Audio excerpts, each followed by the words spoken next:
Hello there, good morning, good afternoon, and good evening. So for this video, I'm going to teach you how to fix this error. So in Minecraft, you're going to say that your Minecraft account is not logged in, and I'm going to teach you how to fix this one even after restarting your Minecraft client, the problem still persists. So I'm going to teach you without having Minecraft on my own because I have the process that perfectly works for you. So this is going to be Minecraft, right? The first thing right now is running Minecraft as an admin. If I type in here, I have the launcher itself, but I do not have the game. So with this one, I just simply click on it. And as you can see, checking for updates, it's launching the game. However, I do not have an account.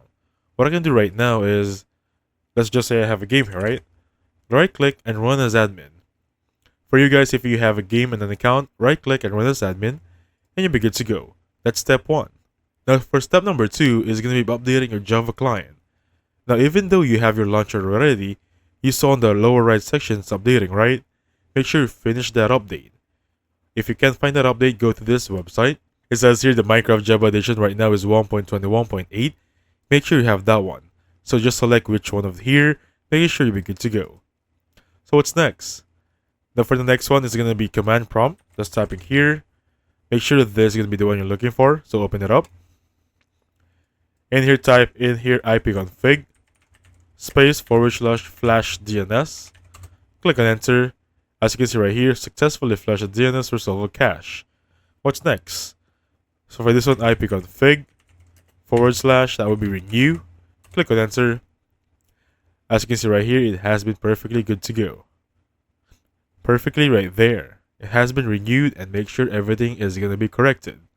So remove that one. And the problem is still persisting even though you started your PC. I have one final way for you. So in here, go to control panel. And looking for network and adapter settings. Should be this one right there. In here, select the adapter settings, which is basically changing your network settings. Change the adapter settings right there.